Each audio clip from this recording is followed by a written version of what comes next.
거기서 제자들의 관점은 천국을 장소적 개념으로 이해했던 것입니다. 그런데 예수님은 그 제자들에게 천국이 여기 있는 것도 아니고 저기 있는 것도 아니다. 다른 말로 말하면 장소적 개념보다 중요한 것이 너희 마음에 있다 라고 말씀합니다. 그것은 통치적 개념입니다.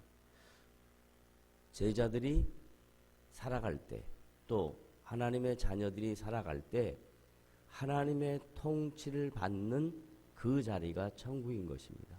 그런데 우리는 자꾸 이 천국을 죽으면 가는 곳, 그리고 뭐 특별하게 좋은 곳, 이렇게 장소적 개념으로만 많이 이해하는데, 매일매일 우리 각자의 삶 속에 하나님의 통치가 나타나면 그것이 천국인 줄로 믿으시기 바랍니다. 아멘. 따라하십시다. 내 삶 속에 하나님의 통치가 나타나면 그것이 천국이다. 예, 자, 그러면 사도 베드로는 지금 초대교회 성도들에게 교회의 순결함과 복음의 진리, 하나님의 말씀의 순전함을 잘 유지하기 위해서 교회 안에 있는 문제점을 드러냅니다. 교회 안에 있는 갈등, 그리고 교회를 어지럽게 하는 사단적 요소를 구체적으로 성경 말씀을 통해서 기록합니다. 그게 지금 3주에 이어서 베드로후서 2장부터 시작된 이단 혹은 거짓 교사 혹은 거짓 선지자들에 대한 경고입니다.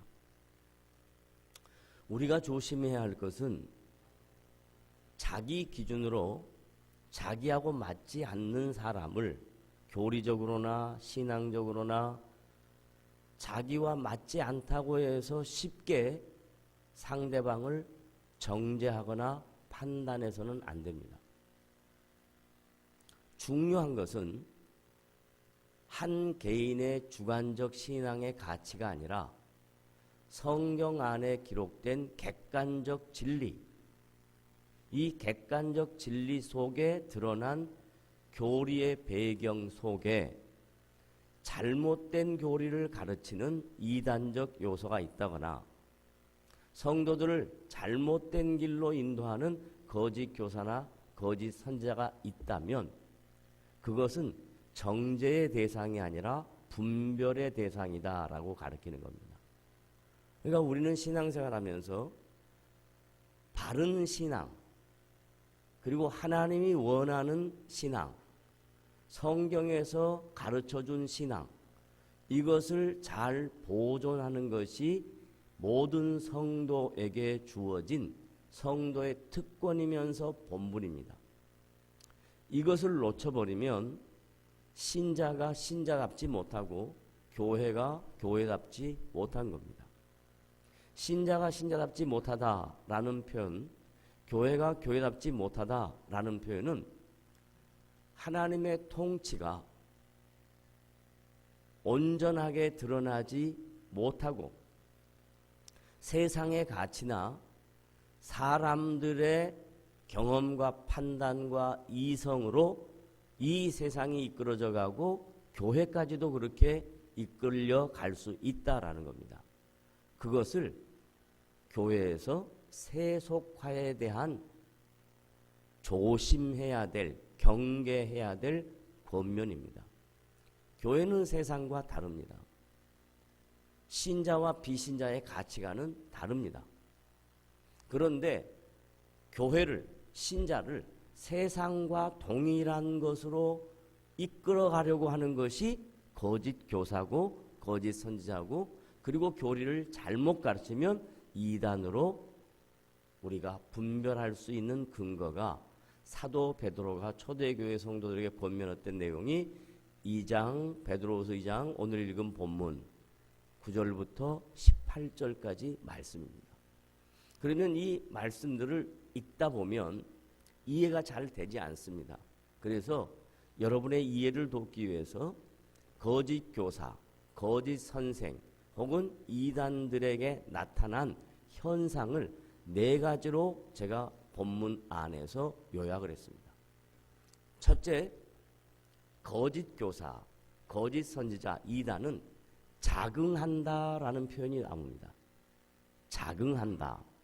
이 말은 뭔 말이냐면 교만해서 하나님의 자리에, 하나님의 영광에 사람이 그 자리에 가는 것입니다. 하나님이 받으셔야 될 영광을 사람이 독차지하는 겁니다. 이게 교만인데요. 하나님만이 영광 받으실 대상이지 피조물인 인간은 어느 누구도 영광 받을 대상이 아닙니다. 존대받을 수는 있습니다. 존경받을 수는 있습니다. 그리고 그의 삶 속에 아름다운 삶의 열매들에 대하여 칭찬하고 박수하고 격려할 수는 있습니다. 그러나 하나님은 영광을 받으실 대상이에요. 모든 인간들이 하나님께 찬송과 영광과 존귀와 권세를 다 드려야 될 대상이에요.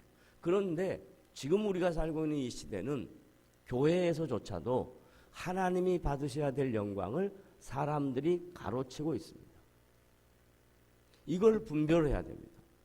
그러면 우리는 어떻게 바른 신앙과 성경에서 가르쳐준 신앙을 유지 보존하고 하나님이 기뻐하시는 신앙생활을 할 수 있을까? 첫째, 인간의 교만을 버리고 하나님만이 영광의 대상인 것을 잊지 말아야 합니다.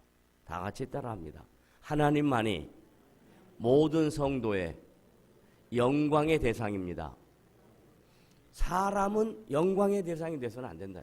존대할 수 있어요. 존경할 수 있어요. 격려할 수 있어요. 칭찬할 수 있어요.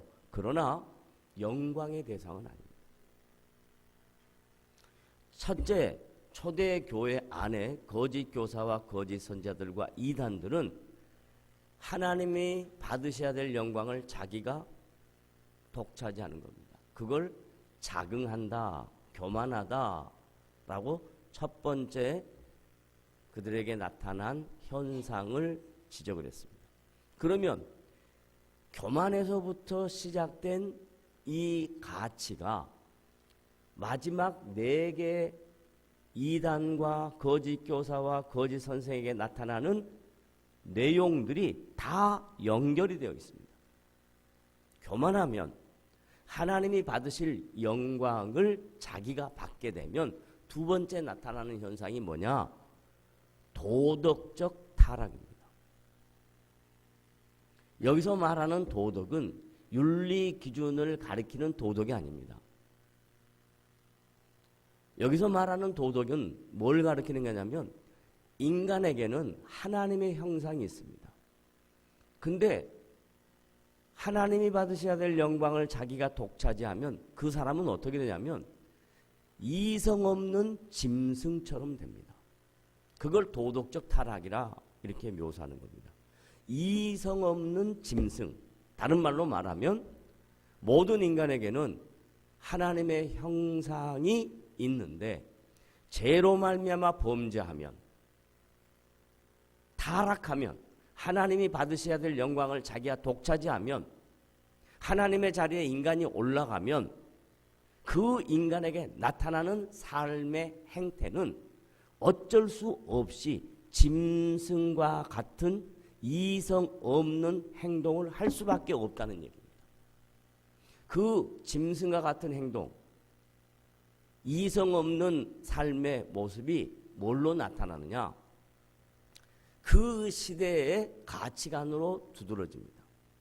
그래서 로마 시대에 지난주에 얘기했던 것처럼 동성애가 난무했습니다. 그런데 지금도 이 21세기에 하나님이 받으셔야 될 영광을 사람이 차지하고 그 사람이 차지한 잘못된 이단과 거짓 교사와 거짓 선자들의 삶 속에 나타나는 것들이 뭐냐면 소수 인권을 강조해야 된다. 아주 들으면 굉장히 훌륭한 가치인 것처럼 느껴집니다. 인간은 누구나 다 어떤 모습의 행태를 갖고 있어도 존중받아야 될 대상이다. 이게 르네상스, 인본주의, 14세기, 15세기에 종교개혁이 일어날 때 종교개혁의 반대편에 있는 것이 르네상스였습니다. 인간의 이성으로, 이성적 판단과 기준으로 얼마나 인간이 존엄하냐, 얼마나 존귀하냐, 그러니 소수 인권이 중요하다라고 하면서 지금도 동성애를 조장하고 교회 안에서조차도 그것을 고무하고 그것이 잘못된 것이 아니라고 설명하고 성경과 전혀 배치되는 내용을 가르치고 있는 것이 지금 우리 시대에도 너무나 많습니다. 지금 한국 교육의 문제를 지적하는 교육학자도 아니고 사회학자도 아닙니다. 한 사람 목회자로서 바라보는 지금 한국 사회의 한 현상, 한 모양, 한 행태 설명합니다. 얼마 전에 중학교에서 아이들에게 물어봤습니다. 성에 대한, 젠더에 대한 것을 물어봤습니다.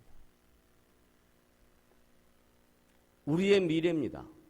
한국의 장래입니다. 교회의 앞으로의 방향성입니다. 그런데 이 아이들의 답이 젠더에 대해서 구별이 없습니다. 성에 대해서 구별이 없고요. 뿐만 아니라 이성을 만날 때 어려운 문제들이 발생할 수 있으니 동성과 쉽게 마음을 트고 마음을 열고 그리고 그것이 좀 더 이어지면 동성애까지 갈 수 있는 가능성을 아무렇지 않게 생각하고 있다는 보고가 구체적으로 나왔어요. 이게 지금 우리가 살고 있는 한국 교회의 모습이며 한국 사회의 모습입니다. 이것은 어디서 오냐?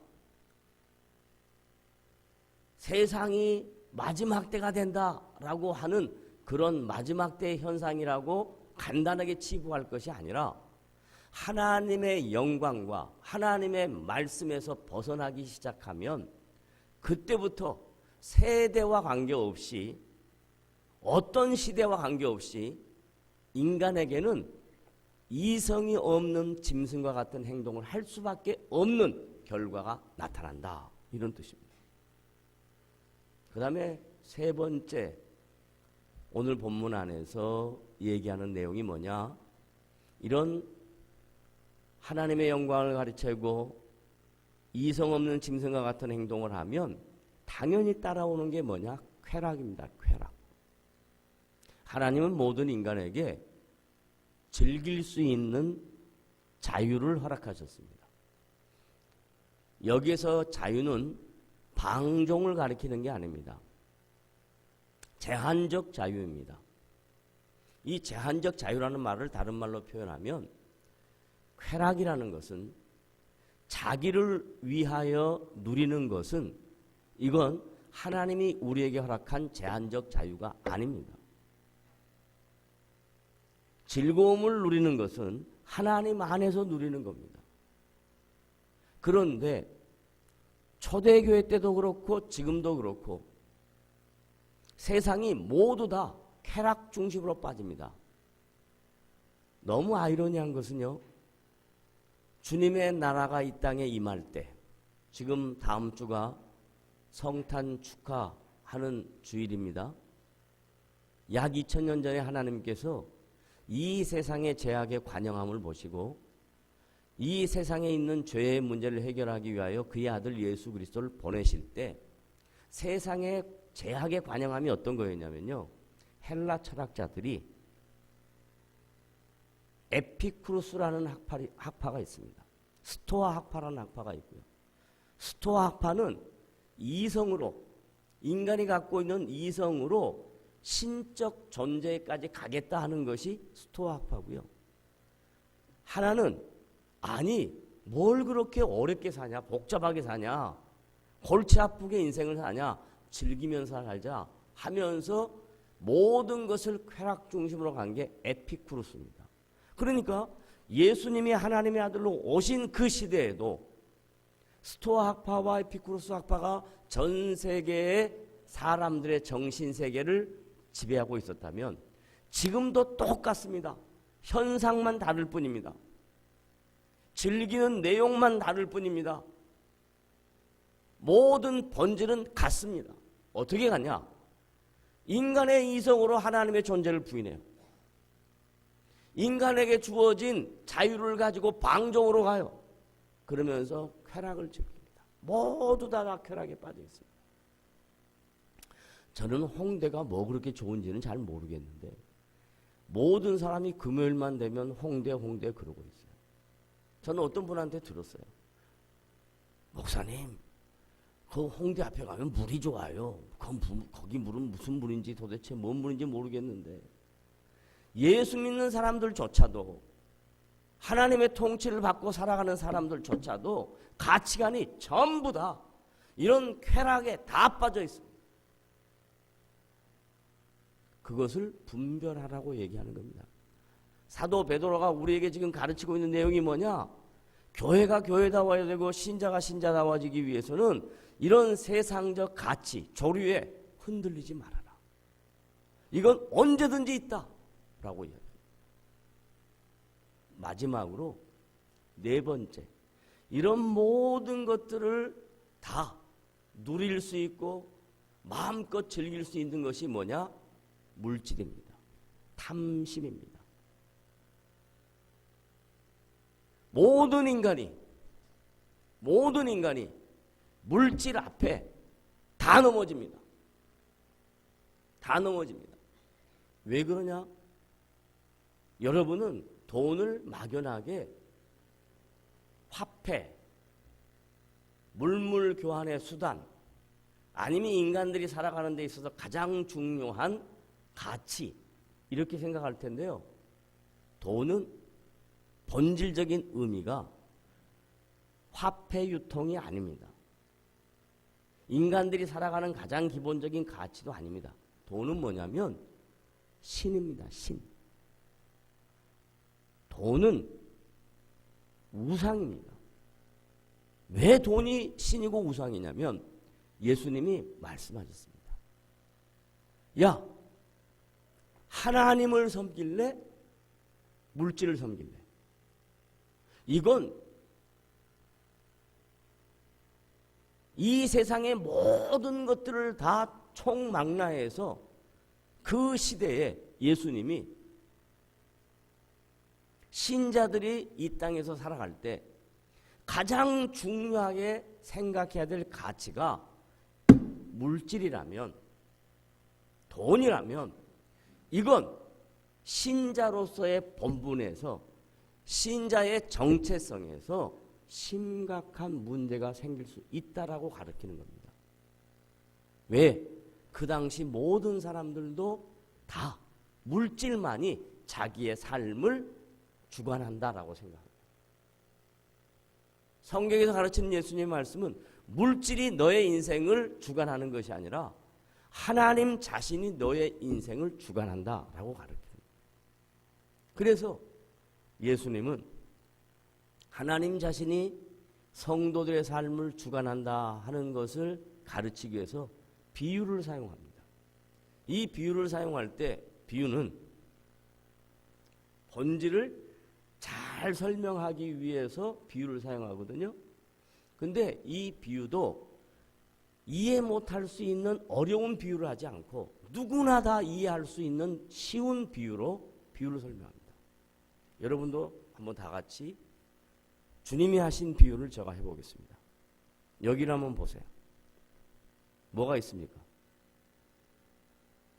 뭐가 있어요? 예? 이 위에 하늘이 있어요. 여러분이 지금 여기 갇혀서 안 보이지만 여러분의 위에 하늘이 있습니다. 그것을 뭐라고 주님이 표현했냐면 공중이라고 표현했습니다. 공중. 공중에 나는 새를 보라. 여러분 새 지나다니잖아요.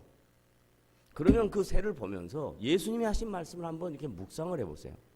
새가 어떻게 그 먼 거리를 날아다닐까? 어떤 새는요 6,000km를 납니다. 공중에 나는 새를 보라. 그 말은 뭔 말이냐? 저 새가 퍼덕퍼덕하고 다니는데 자기에게 주어진 생명의 시간까지 공중에 나는 새가 살고 있다 이 말이에요. 날아다니고 있다 이 말이에요. 창조주이신 그분이 공중에 나는 새조차도 땅에 떨어지지 않게 하시고 날아다니게 하셨다. 그리고 들에 보면 들꽃 중에서 아마 그 시대는 백합화가 많이 있었나 봐요. 들에 백합화를 봐라. 여러분 산 좋아하시는 분들 산에 가서 겨울에서 꽃은 많이 볼 수 없지만 봄에, 여름에, 가을에 이렇게 계절마다 핀 꽃을 보면 무슨 생각을 하십니까? 꽃 모양이 예쁘다, 꽃 향기가 좋다. 이것은 누구나 다 생각할 수 있는 거예요. 적어도 하나님의 자녀이고 그리고 신앙생활하는 성도들의 가치에 인생에 대하여 좀 더 깊이 생각할 때 내가 성도로서 이 땅에 살면서 내 안에 하나님의 통치가 드러나고 천국이 임한다라고 생각할 때 그때 들에 핀 백합화를 보는 거예요. 들에 핀 꽃들을 보는 거예요. 누가 심었는지도 몰라요. 그런데 들에 핀 백합화가 있단 말이에요. 그 두 가지의 비유를 하면서 하늘과 땅입니다. 새고 꽃입니다. 그리고 난 다음에 헬라어 말에 굉장히 중요한 표현입니다. 하물며라는 표현이 있습니다. 하물며. 우리말로 번역한 거예요. 하물며 너희 일까 보냐. 이 수식은, 이 대조는 말도 되지 않은 대조라는 것을 하물며라는 단어를 통해서 설명하는 겁니다. 야, 꽃하고 공중에 나는 새하고 도대체 너희들하고 비교가 되냐 이 말입니다.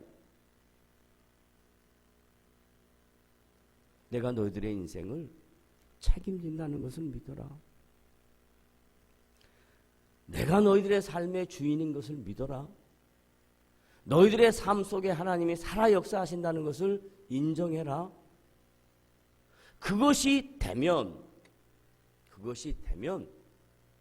그 전제, 신앙의 가치, 내 삶의 중심이 정리가 되면 그 다음 말씀이 있는 거예요.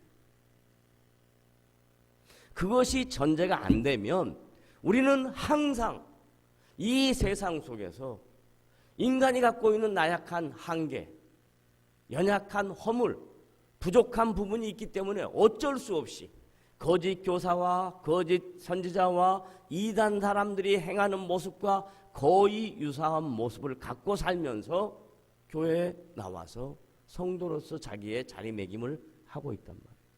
그런데 베드로는 이런 자리매김에서 벗어나라라는 얘기예요. 이단과 거짓 교사와 거짓 선지자들이 살아가는 삶의 가치에 순응하지 말아라. 역류해라. 거슬러 올라가라. 그러면 어떻게 하면 가능하냐 이 말이에요. 어떻게 하면 이 물질의 문제, 이 물질과 하나님 사이의 갈등을 어떻게 푸냐? 그걸 마태복음 6장 33절에 쉽게 풀었어요. 뭘로 풀었냐면 따라하세요. 먼저 뭐라고요? 먼저 그럼 다른 말로 말하면 뭐예요? 먼저 이 말 다른 말로 해봐요.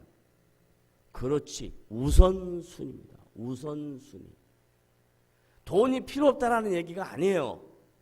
우선순위에서 하나님이 우선순위라는 거예요. 너희는 먼저 그의 나라와 그의 의를 구하라. 이 말을 쉽게 표현하면요, 너희는 먼저 모든 일 앞에 하나님을 먼저 생각해라. 너희에게 주어진 모든 삶의 정황 속에서 하나님을 먼저 생각해라. 너희는 먼저 그의 나라와 그의 의를 구하라. 하나님을 먼저 생각하라. 그리하면, 그런 가치관으로 바뀌면 이단과 거짓 교사와 거짓 선자들이 가르치는 교만하고 하나님의 영광을 생각하지 아니하고 도덕적 방종과 비인격적인 삶의 모습과 짐승과 같은 이성 없는 자의 모습과 그리고 모든 가치관이 물질 돈으로 빠져있는 너희들은 그 자리에서 벗어나서 너희는 먼저 우선순위를 하나님으로 두고 너희는 먼저 그의 나라와 그의 의를 구하라. 우선순위를 하나님을 먼저 세워라. 그리하면 조건절이에요. 신앙생활에는 하나님이 우리를 인격적으로 다루시기 때문에 우리에게 선택할 수 있는 기회를 주신 거예요. 마치 우리가 기계라면 쉽죠. 자, A1 인공지능을 지금부터 도입을 해서 신앙생활을 시작하겠습니다. 로봇가 왔어요. 어떻게 할까요? 요렇게 해라. 기도는 요렇게 해라. 오케이. 이렇게. 찬송은 이렇게 불러라. 오케이 하고. 그것이 신앙생활이 아니에요. 신앙생활은 하나님이 우리를 인격 대 인격으로 퍼스널하게 인격 대 인격으로 우리를 만나세요. 그래서 우리에게 기회를 주세요. 선택하라고 말씀하세요. 너희는 먼저 그의 나라와 그의 의를 구하라. 우선순위를 정해라. 그리하면 어떻게 되는가 봐라. 그리하면 이 모든 것을 너희에게 뭐한다? 더하리라. 중요한 게 더한다라는 이야기예요. 여러분, 여기서 더한다라는 것은 산술급수가 아니라 기하급수입니다. 이 기하급수를 쉽게 설명하면 이런 거예요. 하나님이 아브라함에게 야, 내가 너에게 자손을 줄 텐데 이렇게 많이 줄 거다. 뭘 봐라? 하늘에 뭘 봐라? 별을 봐라. 땅에 뭐를 봐라? 티끌을 봐라. 바다에 뭐를 봐라? 모래알 봐라. 이게 전부 다 뭐냐면 무수히 많다. 셀 수 없다라는 이야기입니다. 근데 제가 설명을 해드릴게요. 아브라함 다음에 이삭, 이삭 다음에 야곱, 야곱 다음에 누구예요? 바로 아브라함이 누구를 낳고? 이삭을 낳고, 이삭이 야곱과 12아들을 낳고, 그 다음에 야곱 다음에 성경에 보면 요셉 사건 나오잖아요. 그 다음에 넘어가서 누구예요? 바로 모세로 넘어가잖아요. 400년 정도 지난 후에 하나님이 아브라함에게 약속하신 후 많이 돼봐야 450년. 정확한 시간을 정할 수 없지만 한 명에게 약속한 것이 장정만 60만. 여기서 장정이라는 것은 건강한 남자. 부인이 있습니다. 그러면 둘 하면 60만이 아니라 120만. 그리고 보편적으로 장정할 때 아이를 둘 이렇게 이야기하면 240만입니다. 어떻게 그 시간에 하나 더하기 하나, 둘 더하기 둘 이렇게 됐을까요? 이건 인간적 계산입니다. 하나님이 약속하신 기하급수는요, 우리가 감히 셀 수가 없다. 우리의 이성으로 도저히 이해가 안 된다. 그래서 우선순위를 하나님께 두고 살아가는 성도들의 고백은 다 똑같아요. 이상한데? 왜 이렇게 되지? 나 잘 모르겠어. 그래서 뭘 알게 되냐면 내가 한 것이 아니라 하나님이 하신 것으로 알기 때문에 은혜라는 말이 그때부터 나오기 시작합니다.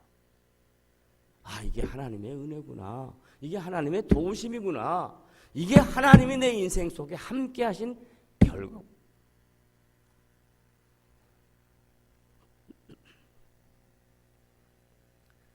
이걸 알지 못하면 우리는 이 마지막 시대에도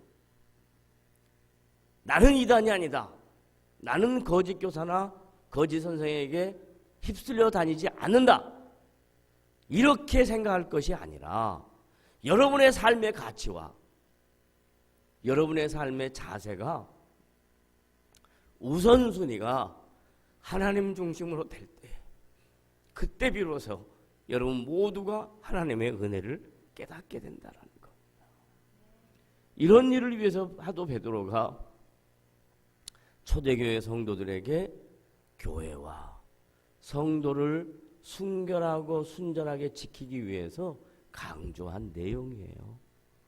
이런 내용들을 정확하게 인지를 못하면 그저 올 한 해도 잘 살았다, 또 내년 한 해도 살겠지, 이런 막연한 기대감으로 살 것이 아니라 하나님 오늘 나에게 주신 시간들, 오늘 나에게 주신 거룩한 삶, 의미 있게 살아서 가치 있게 다른 사람을 유익하게 하나님의 나라와 영광을 드러내는 그런 복된 성도가 돼야 되겠다는 거룩한 결심이 이 연말에 안 생기면 내년에도 똑같습니다. 세상 사람들의 가치처럼 똑같이 그저 물량주의, 큰 거, 많은 거, 좋은 거, 이거 외에는 아무 관심이 없습니다. 여러분에게 제가 부탁하는 것은 물량주의가 중요한 것이 아니라 여러분 한 개인의 내면, 내 개인적인 삶의 자세, 가치, 남은 여생 어떻게 하나님 앞에서 살아낼 것인가. 그래서 하나님이 기뻐 받으시는 복된 성도들 다 되시기를 주님의 이름으로 부탁을 드립니다. 베드로는 이런 마음으로 초대교회 성도들에게 이 말씀을 이렇게 풀어서 설명했습니다. 마지막에 이제 하나의 예로 신명기 22장부터 24장까지 나오는 모압 왕 발락과 발람 선지자에 대한 내용이 나옵니다. 너무 긴 내용이니까 또 너무 많은 내용이 있으니까 간단하게 하나만 이야기하겠습니다. 선지자가요, 선지자의 역할을 감당을 못하면 하나님이 나귀를 통해서라도 선지자를 꾸짖습니다. 지금 우리가 살고 있는 이 시대는 마치 그런 시대 같다라는 느낌이 듭니다. 어디를 봐도 어디를 가도 무엇이 정상적인 것인가가 눈에 보이지가 않아요. 도대체 어디서부터 틀렸는지 알 수가 없어요. 거기에 가장 큰 문제는 하나님이 당신의 말씀을 전달하는 도구로 세운 목회자들이 말씀을 바로 전하지 못하면 그런 현상이 나타날 수밖에 없는 게 2000년 교회 역사의 증거입니다. 누구의 탓이 아니고 그 모든 문제의 핵심은 어찌 보면 영적 지도자에게 있다 해도 과언이 아닙니다. 그 영적 지도자에게 지금 나귀가 지도자에게 정신 차려라고 말을 합니다. 지금 우리는 모두 정신 차려야 할 때입니다. 이 마지막 시대, 이 중요한 시대에 정신 차리지 못하면 어디에도 소망이 없습니다. 놀라운 것은 하나님은 큰 것 갖고 일 안 하고 작은 것 갖고 일하는 것이 교회의 역사였고 하나님의 일하심의 모습이었습니다. 여러분 모두 다 각자 서 있는 자리에서 하나님 앞에 영광 돌려드릴 수 있는 겸손한 사람들 다 되시기를 주님의 이름으로